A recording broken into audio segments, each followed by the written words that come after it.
Welcome to Weekly Digest, where we highlight the work of ministers of government as they push the administration's development agenda.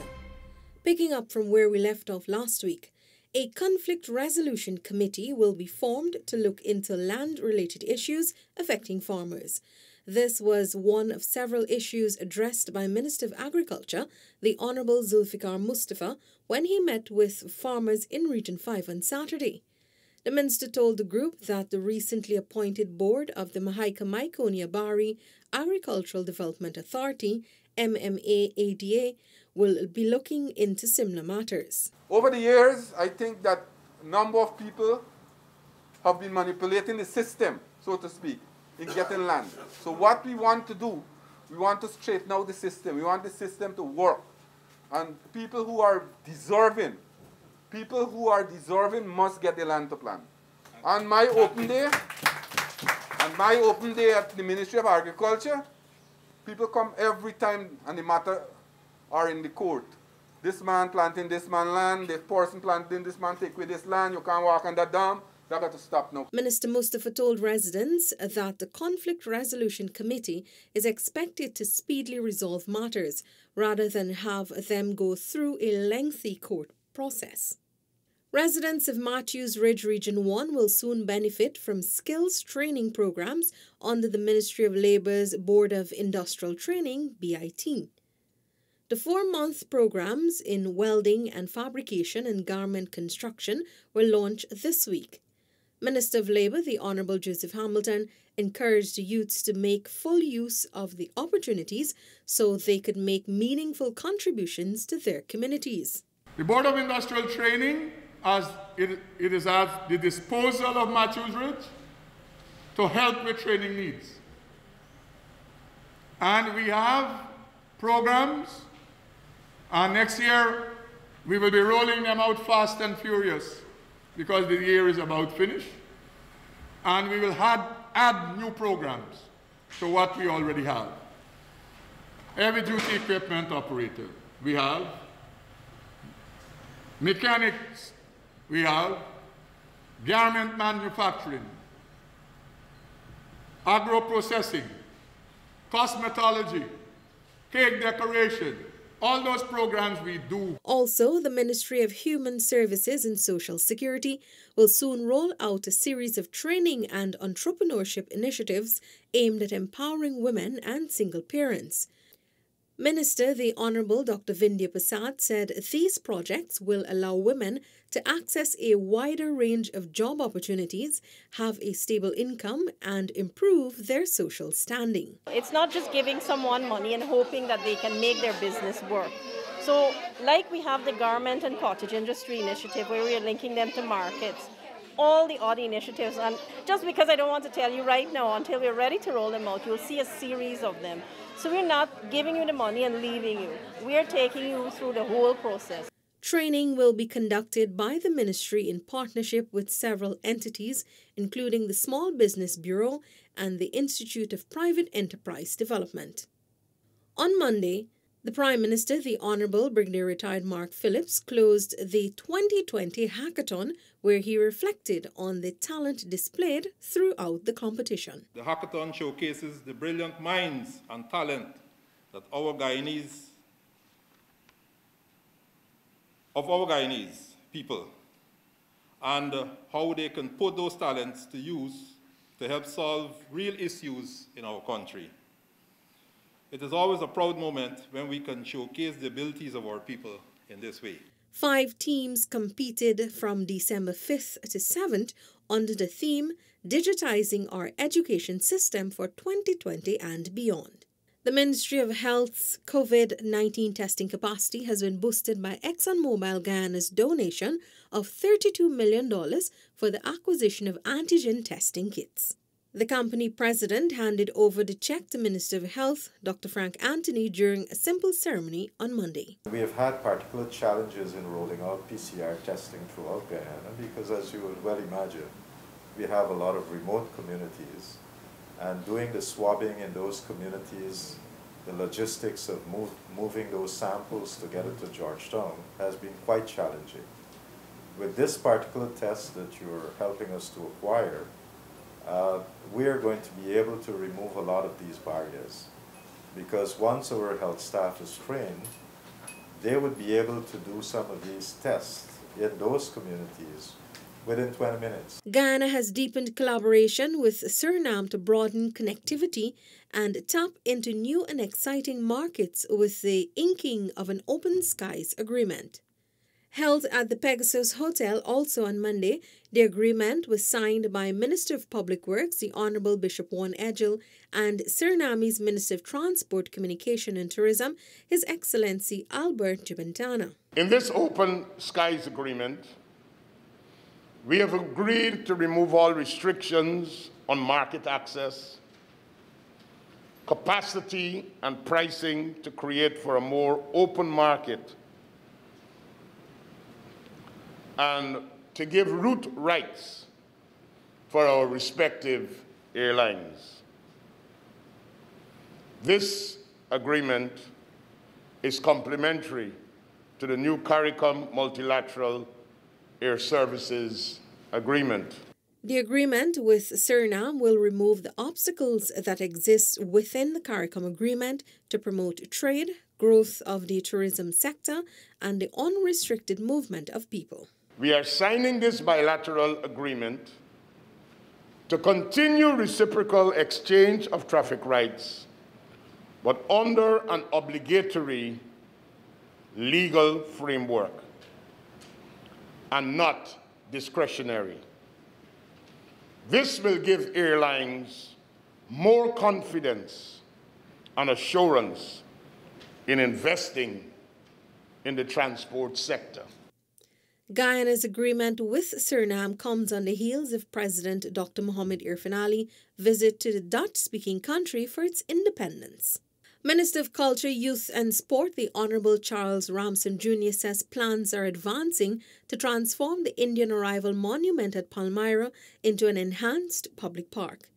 This step, he said, follows discussion with President Dr. Mohamed Irfaan Ali about turning the site into a more family-friendly space. We had discussed what to do with this space. I'd raised it with the President, I raised it with the Cabinet, and of course families are important to the President, and the community is important to the President.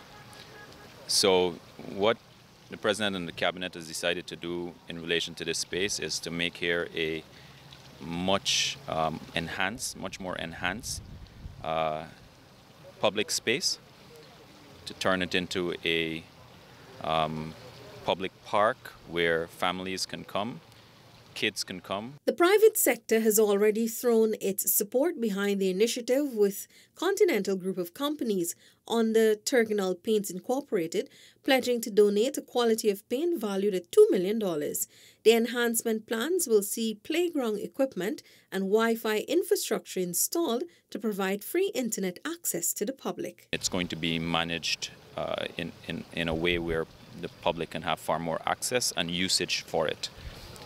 Over the next few months, we will be executing the program so that we get everything that I just said completed, so that the people of Berbice can have far more access to better facilities.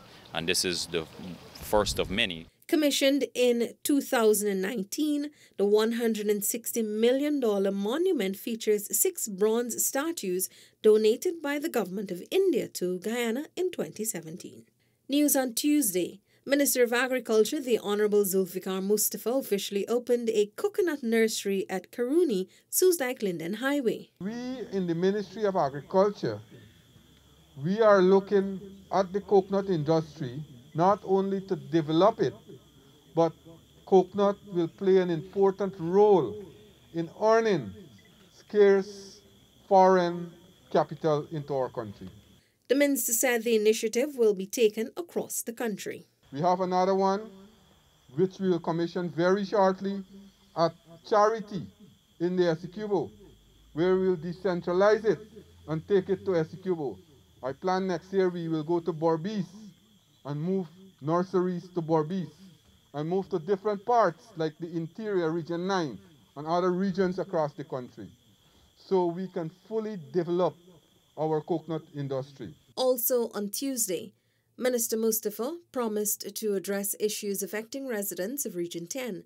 Specific areas he outlined were flooding, drainage, land ownership and water shortage. The minister and his team visited the communities of West Watuka, Nottinghamshire and Bamia, where they met with and interacted with residents. During the visit, Minister Mustafa also announced plans for immediate drainage works by NDIA to clear canals and roadside drains. He said another $50 million would be spent on a drainage and irrigation structure and a conservancy to serve the communities. Come January, February, we will start the conservancy right at the back here. So we'll trap irrigation water. $123 million will be expended right here so that you can have regular irrigation to your crop here. News on Wednesday. The Georgetown Public Hospital Corporation is set to resume surgeries that were placed on hold due to the COVID-19 pandemic. This mandate has been given to the new board of the hospital by Minister of Health, the Honorable Dr. Frank Anthony. Now that we have moved most of our COVID-19 patients across to the Ocean View facility, we have now been able to free up Georgetown Hospital to be able to return back to some sense of normalcy. One of the immediate things that the board has been tasked with is to ensure that we resume planned surgery because we have a backlog that goes back from since March. Minister Anthony said he was happy patients who have been on the long waiting list would finally get their procedures done. He added that the use of the antigen test will help the hospital return to some normalcy.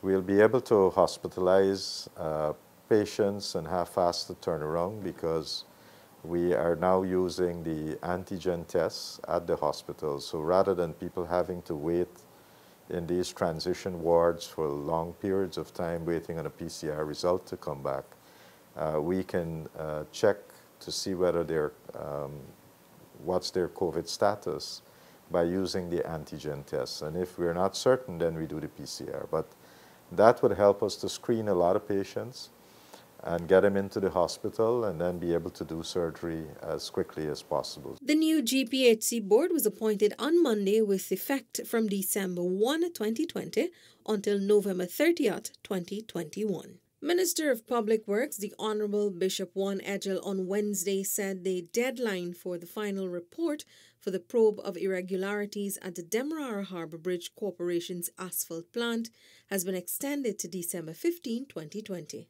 My only role was to, one, empanel the team and to provide them with the kind of coverage to ensure that they got cooperation and got entry wherever they needed to do to conduct their investigation. My latest information, based on my communication of inquiring when I will get the report, because I'm impatient as well, is that it should be here by the 15th of December. The investigation stemmed from reports of misappropriation in the management and reselling of government's asphalt and possible connection to the ministry's internal staff. The four-member team is tasked with examining all aspects of the entity relating to the allegations. Also on Wednesday, following reports that a barge had hit the Demerara Harbour Bridge, pushing it out of line Wednesday afternoon, Minister Edgell, accompanied by Minister of Home Affairs, the Honourable Robeson Ben, visited the site to assess the damage and resolve the traffic issues. We have since been able to open back the bridge to light vehicular traffic. Right now we're having 2 lanes of traffic that is heading west, and we have suspended the collection of tolls to facilitate the fast and, or I should say, the speedy movement through the toll stations and to clear the East Bank corridor. Repairs on the damaged section of the bridge commenced at 4 a.m. on Thursday and was completed by afternoon. On Thursday, The Ministry of Human Services and Social Security hosted a training for station sergeants to help in the fight against human trafficking. Minister of Human Services and Social Security, the Honourable Dr. Vindhya Prasad, noted that human trafficking was a form of modern-day slavery which needed to be stringently tackled. Trafficking in persons.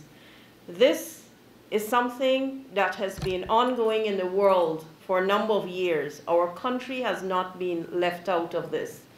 And as such, it is imperative that we put every mechanism in place so that we can destroy networks and let persons who are involved in carrying out this heinous activity know that we are serious and we mean business. The police officers were reminded of the important role they play in reducing this crime. We are the custodians of these rights in many ways. And when we fail, or when we do not act in a manner where people are assured of their rights, then I think we need to look at ourselves a little more, very objectively, at times critically, to see what we need to do. The two-day training is a collaborative effort between the Ministry's Countering Trafficking in Persons Unit and the Ministerial Task Force on Trafficking in Persons.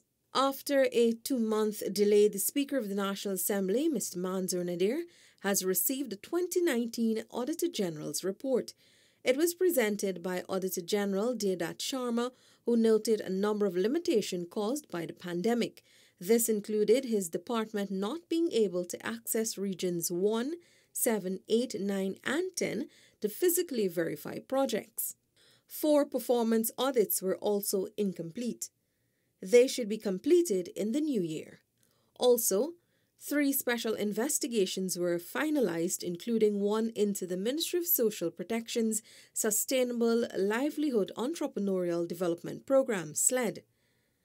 The report will be tabled at the next sitting of the National Assembly. As part of government's efforts to promote awareness and lend support to domestic abuse victims, 914, a toll-free hotline, has been launched to expand the services for child protection and domestic abuse. During Thursday's event at the Artichon Conference Centre, Minister Prasad said the emergency hotline was one with a difference. Let us make 914 the hotline with a difference. Why? One, because it is answered, and behind that answer there is help. There is tangible help. Help that can change someone's life, help that can give them a future, and help that can save a life. Minister Prasad noted help will go beyond the conventional method as training will be introduced for adults who need it. She gave the assurance that the system would be monitored continuously and that every gap would be fixed. The initiative is a collaboration of the Ministry of Human Services and Social Security, UNICEF, Digicel Ghana, Ghana Telephone and Telegraph Company, and the Telecommunications Agency. It is part of overall measures for promoting reporting, prevention and response services to cases of violence. On Friday, the Ministry of Housing and Water awarded 24 contracts to the tune of $825 million for infrastructure projects. We have as a mandate at our ministry the necessity to provide adequate housing. That's our #1 mandate. The response that you have seen, we are grateful that His Excellency President Mohamed Irfaan Ali and the entire cabinet has seen it fitting to make resources available to our ministry to support our program to ensure that we are able to respond to the needs of our citizens. The Minister of Housing and Water, the Honourable Colin Crowell. He said the initiative fulfills part of the PPPC's manifesto of providing 50,000 house lots in 5 years. Minister within the Ministry of Housing and Water, the Honourable Susan Rodriguez, reminded contractors of the government's expectations. It's not just about making lands available and allocating house lots, but we want to encourage community building, sustainable communities. And in order for us to do that, we need your help. We need your cooperation. We need your expertise. We need timely delivery, and we need quality work. The project for works in Georgetown, the East Bank and East Coast of Demerara is funded by the government and the IDB. On Saturday, the Ministry of Home Affairs Ministerial Task Force on Trafficking in Persons, TIP, in collaboration with the Office of the Director of Public Prosecution, hosted a TIP training for police prosecutors to augment their skills in fighting human trafficking.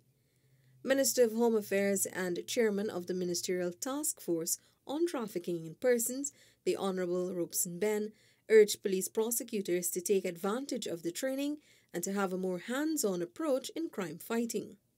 The police prosecutors, not simply in the issue of trafficking in persons, have to be the conscience of the society with respect to these matters. You have to reflect societal consciousness and conscience about these matters. We have to be at a locus where empathy, integrity are rolled into one to arrive at situations where we get the best result in respect of these matters. Residents of Cummins Lodge on the east coast of Demerara on Saturday got the opportunity to interact with the Minister of Human Services and Social Security, the Honourable Dr. Vindhya Prasad, as she visited the community. The minister and team visited the community to ensure persons were benefiting from the ministry's services. During the walkabout, food hampers were also given to underprivileged, senior citizens and migrants. I've always believed if we know what the needs are of people, then we will be better able to tailor-make our programs and look at our policies as it relates to them. So this morning in Cummins Lodge, we had a number of things happening, and you were out with me visiting homes. We met a number of persons who are from other places, who are migrants, and we also understood from them that not all of them had jobs. They had a lot of children, so we were able to help those too. Differently able, the elderly, vulnerable families, underprivileged families. And the last leg of it is meeting with people in the community and seeing how our officers who are part of the team can reach out to them. Hundreds of children received early Christmas presents from First Lady, Her Excellency Mrs. Arya Ali, during a Christmas tree lighting ceremony at Tushan on Saturday last. Minister of Education and Geographical Representative for Region 3, the Honourable Priya Manikchan, set the tone for the evening, stating that the festive season brings much hope amidst the COVID-19 pandemic. Many people have lost, many people have gotten sick.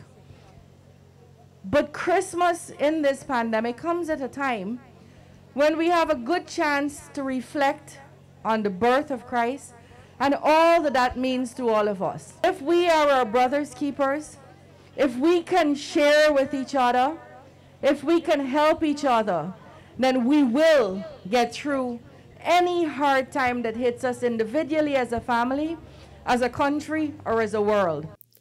Tushan's Christmas tree lighting ceremony was one of 3 held within the region.